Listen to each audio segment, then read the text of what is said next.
Hi, this is Jack Stanley, and I wanted to talk about this modern age of intolerance. It's a very fascinating, interesting, and frightening thing, because I'm watching it in the last few years, where social media has had such a stranglehold upon many young people that they have no understandings or abilities to tolerate views that do not fit within their spectrum. You see, they don't have a lot of social interaction. It's basically through the internet. They don't talk face to face. And when they do talk via the internet, they are usually surrounded with those of a like mind. Therefore, they live in this cocoon of solidarity. Now, this is an interesting thing because we live in this age of intolerance now, this bizarre this bizarre world that exists. And it is a little frightening because you have lots of people in universities, and I have talked about this in various ways, and there's so many more ways to talk about this. I have a lot more to say.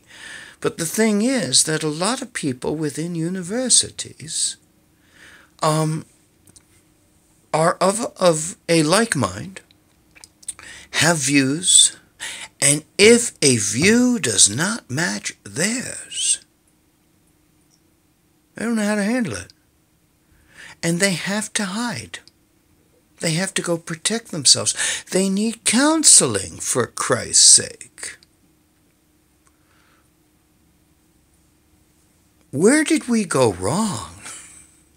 I mean, this is abject stupidity. In fact, this is far better than stupidity, or for worse, if you want to look at it that way, because it is rather comical. But the thing is, this is pathetic. People are offended by various things, by clothes, by words, by gestures, by music, by art, and by political ideology. And if it does not fit within their realm, they have no recourse but to hide and go to safe zones.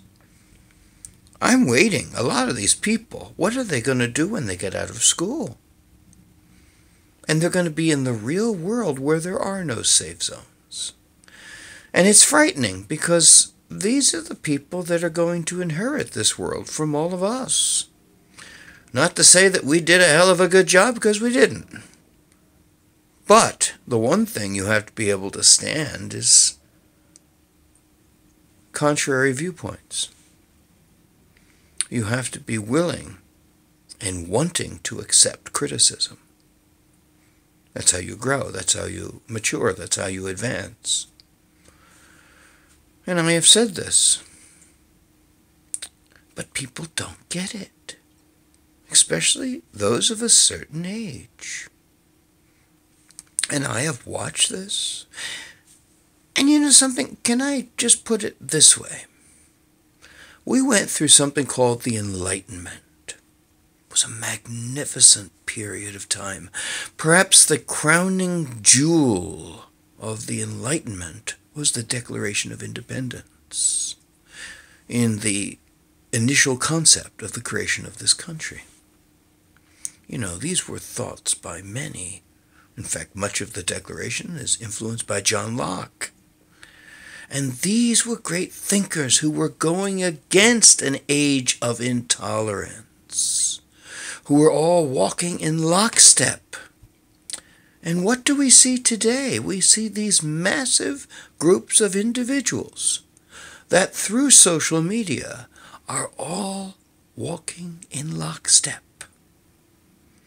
And when someone wants to challenge the authoritative rule, it is looked upon with anger, disgust, and angst.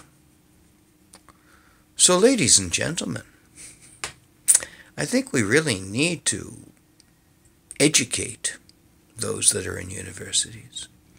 I think we need to educate many of our educators, because I think that there is a vast array of professors, intellectuals, who are creating a generation of complete weak-kneed, weak-backed, weak-minded individuals who don't understand how to fight back, who don't know how to say, yes, I see your argument, but let's look at it this way.